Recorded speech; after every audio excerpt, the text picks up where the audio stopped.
Everyone 46 crochet ಡಿಸೈನ್ನ single step crochet design ಇದು. ಮೊದಲಿಗೆ ಬಟ್ಟೆಗೆ ಒಂದು ಸಲ ಲಾಕ್ ಮಾಡ್ಕೋಬೇಕು. ಲಾಕ್ ಮಾಡ್ಕೊಂಡಿದ್ದಾದಮೇಲೆ ಲಾಕ್ ಪಕ್ಕದಲ್ಲೇ ಇನ್ನೊಂದು ಲಾಕ್ ಮಾಡ್ಕೊಬೇಕು. ಯಾವಾಗಲೂ ಬೇಸ್ ಲೈನಲ್ಲಿ 2 ಟೈಮ್ಸ್ ಲಾಕ್ ಮಾಡ್ಕೊಂಡಿರಬೇಕು ಫ್ರೆಂಡ್ಸ್.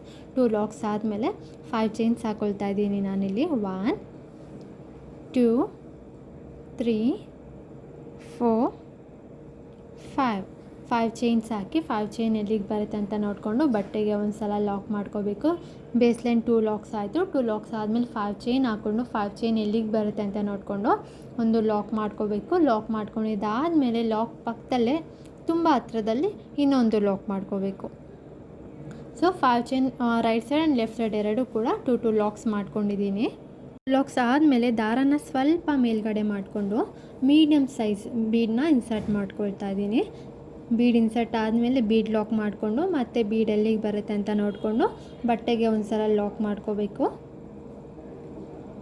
ನೀವು ಸ್ಮಾಲ್ ಸೈಜ್ ಆದರೂ ತೊಗೋಬೋದು, ಇಲ್ಲ ಬೇರೆ ಥರ ಡಿಸೈನು ಮೀಡಿಯಮ್ ಸೈಜ್ ಆದರೂ ತೊಗೋಬೋದು ಫ್ರೆಂಡ್ಸ್. ಬೀಡ್ ಆದಮೇಲೆ ಮತ್ತೆ 2 ಲಾಕ್ಸ್ ಮಾಡಬೇಕು. ಒಂದು ಲಾಕ್ ಮಾಡ್ಕೊಂಡಿದ್ದೀವಿ ಆಲ್ರೆಡಿ. ಒಂದು ಲಾಕ್ ಆದಮೇಲೆ ಇನ್ನೊಂದು ಲಾಕ್ ಮಾಡ್ಕೋಬೇಕು.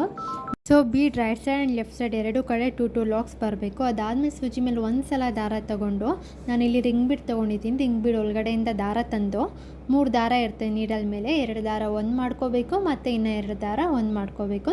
ಸೊ ಡಬಲ್ ಕ್ರೋಶೆಟ್ ಆಯಿತು. ಒಂದು ಕಂಬ ಮಾಡ್ಕೊಂಡ್ವಲ್ಲ.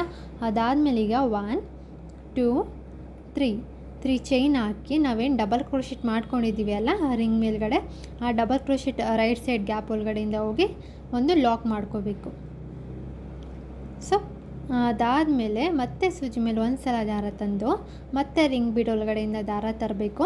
2 ದಾರ ಒಂದು ಮಾಡ್ಕೋಬೇಕು ಮತ್ತು ಇನ್ನು 2 ದಾರ ಒಂದು ಮಾಡ್ಕೋಬೇಕು. ಸೊ ಡಬಲ್ ಕ್ರೋಶೆಟ್ ಮಾಡ್ಕೊಂಡಿದ್ದಾದಮೇಲೆ ಈಗ ಮತ್ತೆ 3 ಚೈನ್ಸ್ 1 2 3 ಹಾಕಿದ್ಮೇಲೆ ಮತ್ತೆ ಏನು ಕಂಬ ಮಾಡ್ಕೊಂಡಿದ್ವಲ್ಲ ಆ ಕಂಬದ ರೈಟ್ ಸೈಡ್ ಒಳಗಡೆಯಿಂದ ದಾರ ತಂದ್ಬೇಕು. ಕಾಣಿಸ್ತಿದೆಯಲ್ಲ ಅದರೊಳಗಡೆಯಿಂದ ದಾರ ತಂದು ಒಂದು ಲಾಕ್ ಮಾಡ್ಕೊಬೇಕು. ಇದೇ ಥರ ಒಂದು ಬೀಡ್ಗೆ 10 ಡಬಲ್ ಕ್ರೋಶೆಟ್ ಮಾಡ್ಕೊಂಡು ಹೋಗಬೇಕು ಫ್ರೆಂಡ್ಸ್. ಈ ಡಿಸೈನ್ ನಿಮ್ಗೆ ಇಷ್ಟ ಆಗಿದರೆ ಹಾಗೆ ಈ ಡಿಸೈನ್ನ ಫುಲ್ ವೀಡಿಯೋ ಬೇಕು ಅಂದರೆ ನನ್ನ ಯೂಟ್ಯೂಬ್ ಚಾನಲ್ನ ಸಬ್ಸ್ಕ್ರೈಬ್ ಮಾಡ್ಕೊಳ್ಳಿ. ಹಾಗೆ ನನ್ನ ಇನ್ಸ್ಟಾ ಪೇಜ್ನ ಫಾಲೋ ಮಾಡೋದನ್ನ ಮರಿಬೇಡಿ.